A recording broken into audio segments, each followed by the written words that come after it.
looking at contributions of Dr. Vikram Sarabhai, when Current Science requested me to write an article. And while looking at the scientific contributions were on one side, but I was particularly impressed by one statement in a journal by Ramchandra Guha. He writes that there are three unique families of 20th century India, the Tagores, the Sarabhais, and the Tayarji. And he continues, while everyone knows about the contribution of Tagore's, but not many are familiar with the contribution of Sarabhais and Tayarji. So let me talk only about Dr. Sarabhai and his contribution. All of us know that he set up PRL and IIM, both at Ahmedabad. PRL led to setting up a space program, and Dr. Kiran Kumar will be speaking more about it. And IIM became forerunner of several similar institutions in the country. It was in May 66 that Vikram Sarabhai moved to Mumbai to steer India's atomic energy program and space program after untimely demise of Homi Bhabha. And that we have to see that in a short period of 5 years, how much he could achieve. And I'll here restrict myself to atomic energy. One of the very important events which was having a seminar in January 70, but before that, he had thought about the atomic energy program, the way it has to go forward. So he started implementing the vision which Dr. Bhabha had been articulating, and he gave a final shape. The most important part was formalizing the organization structure. When you are running a very large program, the structure has to be sound. And in a span of 5 years, how much he did. The first, in 1967, within a year of his moving to Mumbai, two companies, UCIL, Uranium Corporation of India Limited, and Electronics Corporation of India Limited, they were incorporated. Again, in 1967 itself, he set up Power Projects Engineering Division, which was the forerunner for Nuclear Power Corporation of India Limited. 1968, Nuclear Fuel Complex was set up. He himself was the first chairman of its board so as to steer its programs. India had decided to go in for pressurized heavy water reactors, and heavy water is an important input for setting up of these reactors. And he set up an organization dedicated to heavy water plants. It was during his time called Heavy Water Projects only, but later on it evolved into Heavy Water Board. He started an activity in Kolkata, then Calcutta. It was setting up of a variable energy cyclotron. It started as a part of BARC, and later on it has become an R&D center. A very important initiative was setting up of Reactors Research Center, later renamed as Indira Gandhi Center for Atomic Research. This was done in 1971 to steer India's fast reactor program. So it was not only that he was looking at the science and technology issues, he also was looking at issues related to welfare of employees.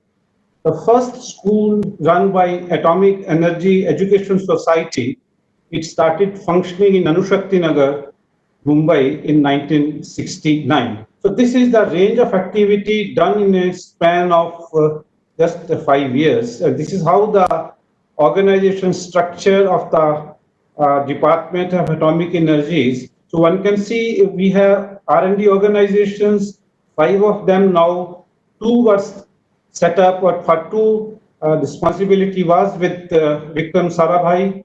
Public sector undertaking, we have 5 of them. UCIL and ECIL were incorporated during his time, and Power Projects Engineering Division, which became a forerunner for NPCIL, again was set up by him.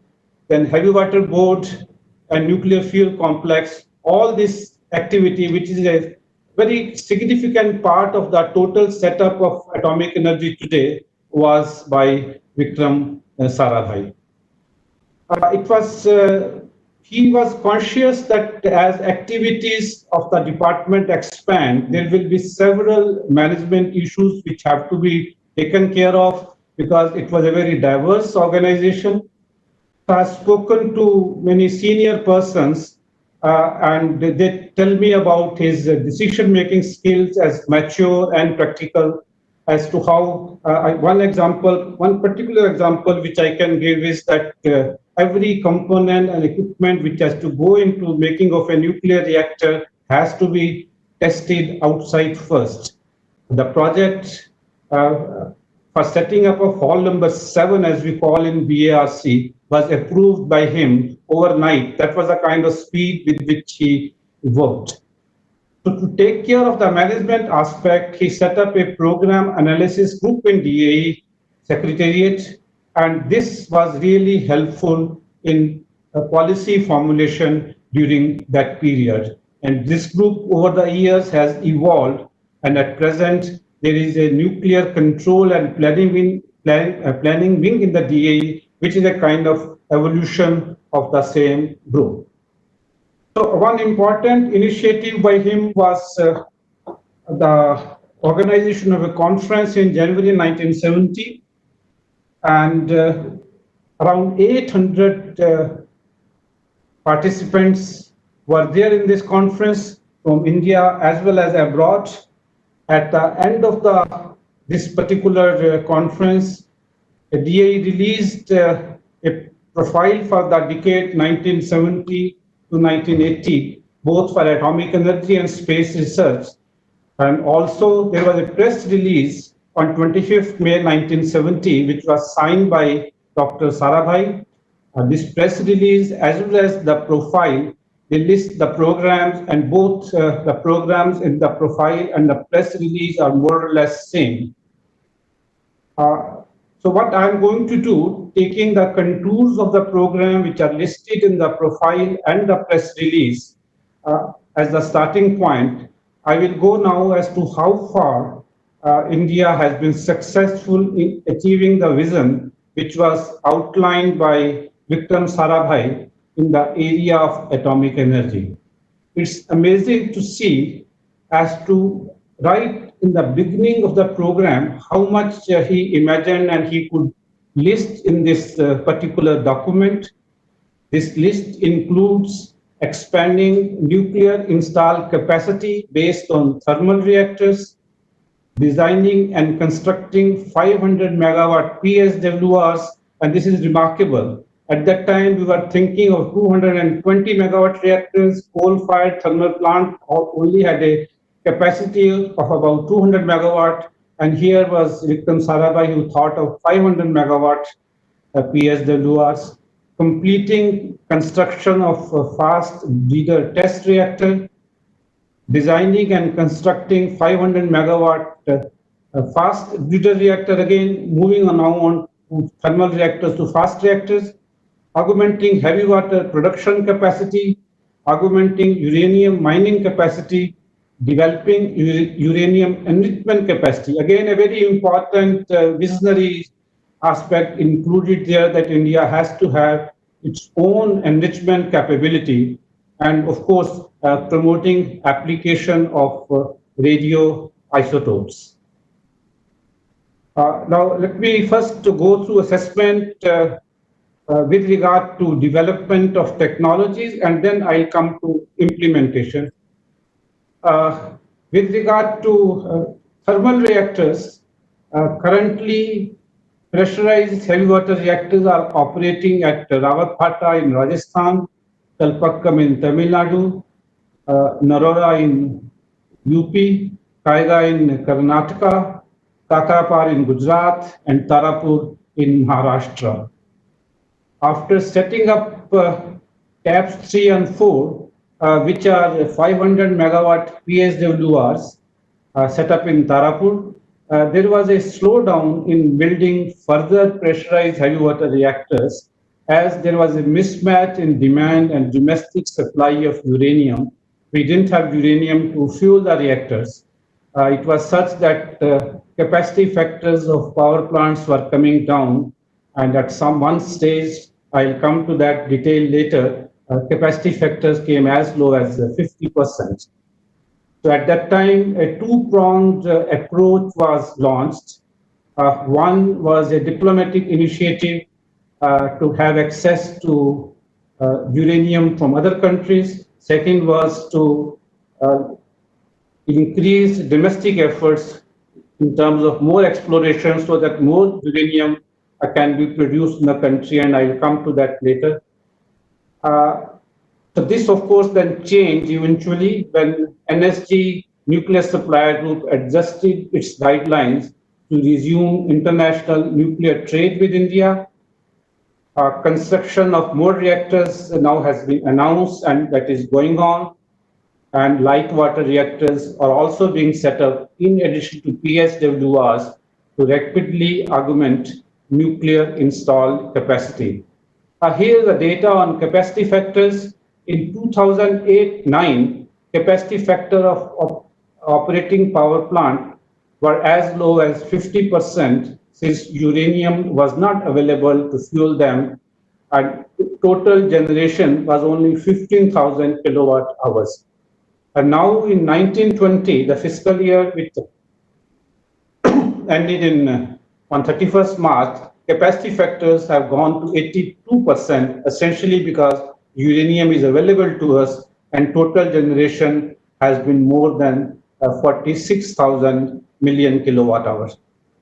In parallel, domestic supplies have grown due to opening of new mines in Jharkhand and in Andhra Pradesh.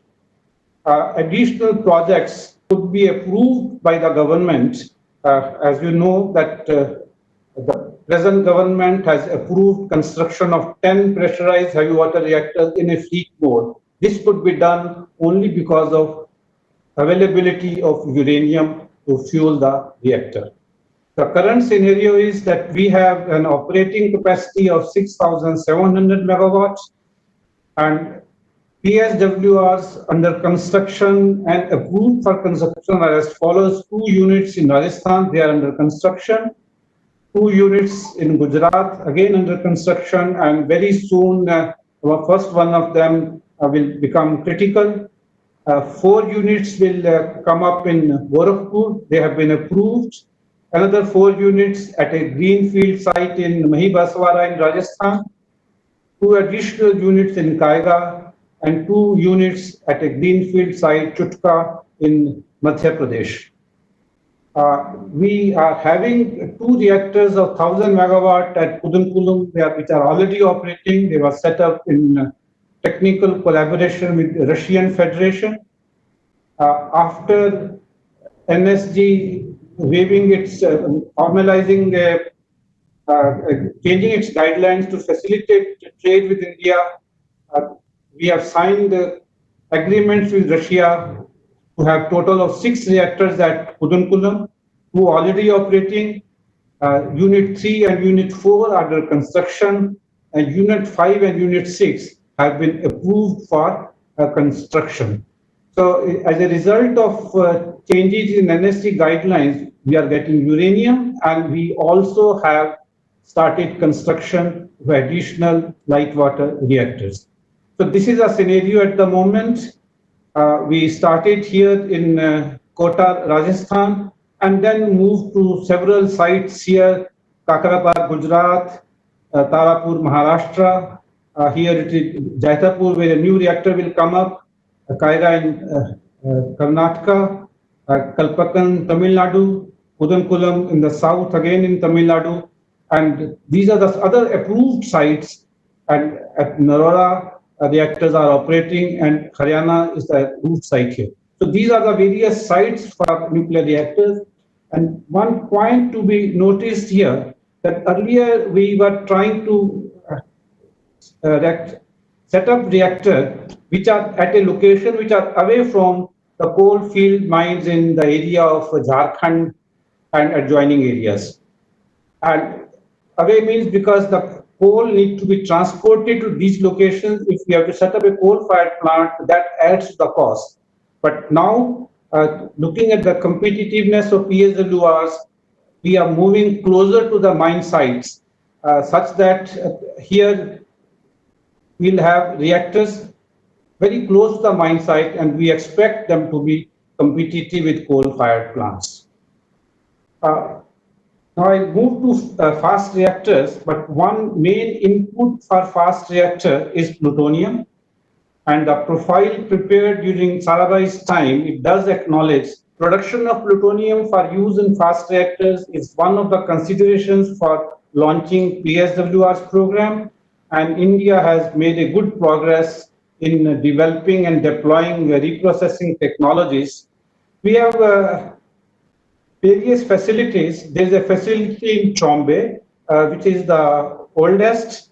It is designed to reprocess aluminum-clad spent fuel, and this aluminum-clad spent fuel, comes from research reactors, Cyrus and Dhruva. Cyrus, of course, is now shut down, so Dhruva reactor is the spent fuel there comes from Dhruva, and there are plants at Tarapur, at Kalpakkam. They are designed to reprocess zirconi-clad oxide fuels, which comes from pressurized heavy water reactors.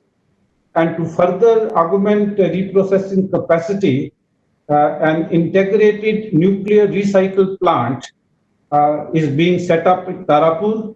This will be to reprocess spent fuel from pressurized heavy water reactors. This is called integrated because this integrates reprocessing and waste management in a single plant. So we have now enough reprocessing capacity in the country. And a very important development which is worth mentioning is that BRC has developed capability to separate minor actinides from spent fuel from thermal reactors, and an industrial scale demonstration plant has been set up at Tarapur. This is a very important development because if we separate minor actinides from the spent fuel, from the high level waste, it reduces radiotoxicity of the high level waste to a very significant extent. It also ensures that the high level waste will not stay radiotoxic for more than 500, 600 years. Technology for reprocessing spent fuel from fast reactors has been developed. Now, fuel from fast reactor differs from thermal reactors because it has high burn-up, and lab scale work has been done on this, and a facility for reprocessing spent fuel from PFBR is under construction at Kalpakkam. It is so designed that it can reprocess spent fuel from PFBR and 2 additional reactors which are planned to come up at the same site. So now, since we have the fuel for fast reactor, that is plutonium, the construction of PFBR has been taken up, but before PFBR, the FBTR, fast breeder test reactor, was set up, and the plutonium for this came from the first reprocessing plant in BARC.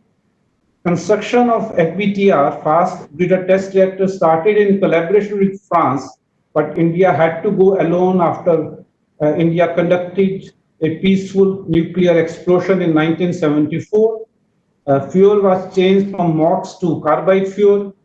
This delayed first criticality, but made India confident of standing on its own.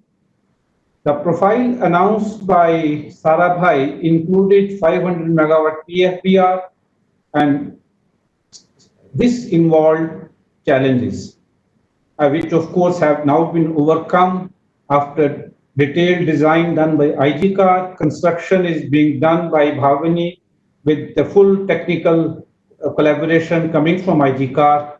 Construction has been completed and the reactor is under commissioning.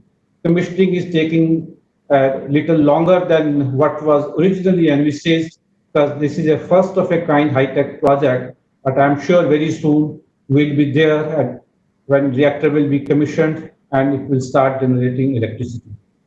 A roadmap for further development of fast reactors has been prepared, and after successful commissioning of PRPR, that roadmap will be implemented. Uranium mining and fuel fabrication. Well, this we have a unit called Atomic Minerals Directorate for Exploration and Research. This is engaged in uranium exploration. It employs latest technologies for exploration. Though India's uranium reserves are not significant, they are low grade, and despite these limitations, India is exploiting whatever uranium reserves are available, and exploration to locate more reserves is a continuing process.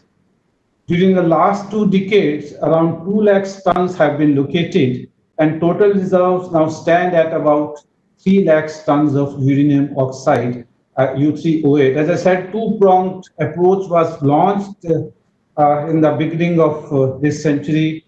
Diplomatic initiative to get uranium from abroad and locating more and more uranium in the country. This is the result of that initiative that we now have located more reserves in the country.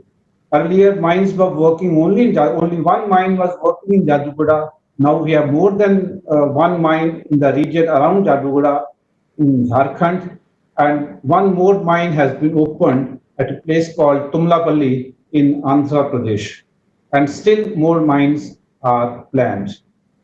For fuel fabrication, we have nuclear fuel complex in Hyderabad, and to meet the increasing demand, additional one more plant is being set up at Kota at the same location where PSWRs are there. So that plant also is nearing completion. And the most important part, one challenge which was included in the profile is that India should have uranium enrichment capability based on gas centrifuge process.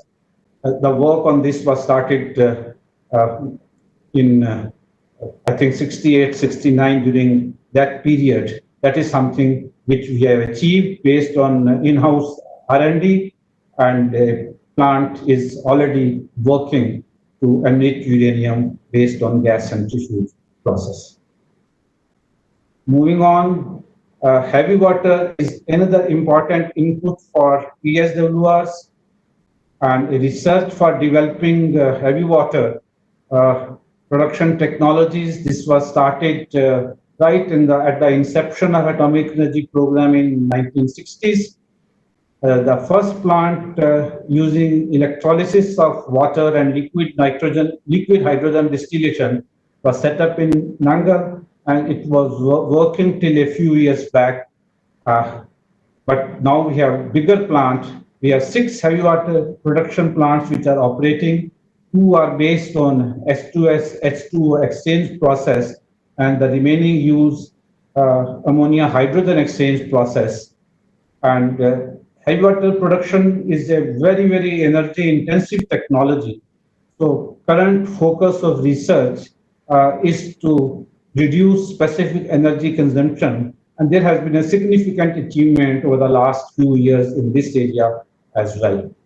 The result is that India is now the largest producer of heavy water, and we have sufficient heavy water in stock to feed all the upcoming PSWRs which are planned. If the country wants to go in for more PSWRs, setting up new heavy water plants is not an issue since we have full control on this particular technology. It's interesting that heavy water have many additional uses, particularly in certain pharmaceutical industries. So we do export heavy water now to other countries for use in that kind of industries like pharmaceutical industries. Application of radioisotope was another area listed in the profile. Now, one point which sometimes is overlooked, radioisotopes contribute to economy because they have application in healthcare, they have application in industry, application in research, and application in agriculture.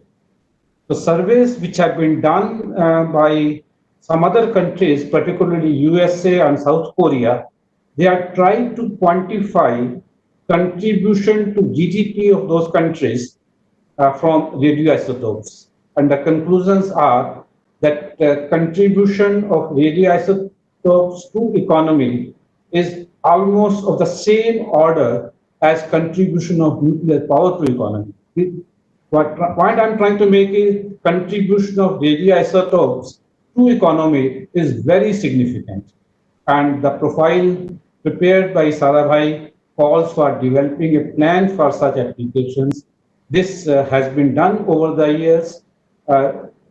DAE now has a separate organization, Board of Radiation and Isotope Technology. It was set up in 1989 to market radioisotopes, radiopharmaceuticals, and radiation technology equipment. BRIT works in close cooperation with BARC, where radioisotopes are produced. But the interesting point here is the demand for radioisotopes in the country has increased significantly, and the existing research reactors are not able to meet that demand. So looking at the increasing demand, additional research reactors are planned to be set up. And here, as was announced by Finance Minister recently in her press conference, I think it was a month ago, that maybe there will be some kind of public-private partnership also as we move forward. In the area of agriculture, radioisotopes have been used to produce high-yielding variety of oilseeds and pulses, and here contribution of oilseed and pulses to the economic growth is quite significant because a large number of varieties of oilseed and pulses have been developed by BARC. So now I move to program implementation. So far it was what technologies which have been developed and now implementation. But program implementation, one very important aspect is that one should have trained manpower. This is one area on which DAE has paid attention in detail. We have several initiatives have been taken up. One is setting up a Homi Bhabha National Institute as a deemed university and also getting the status of a deemed university for Tata Institute of Fundamental Research. Academic programs for training which was being run by BARC Training School, they have now been accredited by HBNI. They were earlier informal programs. Now they are formal programs, and the result is training school at BARC, and it has from where it has branches elsewhere. They are now running as graduate schools. Doctoral program at R&D centers and grant-in-aid institutes have been expanded. HBNI has only within 15 years, it has come to a stage where it has received very good ranking under National Institutions Ranking Framework as well as Nature Index. This is with regard to manpower, which is for research and development. Here, by expanding doctoral programs, DAE is contributing to the requirement of manpower within DAE, and also many of the people, many students after getting PhD, they get employment elsewhere. That becomes also a very important contribution to the country. Here, I must remark that at Tata Memorial Center, which is a grant-in-aid institute of atomic energy and a constituent institution of Homi Bhabha National Institute, the programs for MD in disciplines related to oncology, in various super specializations related to oncology, significant intake of students has increased significantly. 10 years back, I think only about 10 students used to join.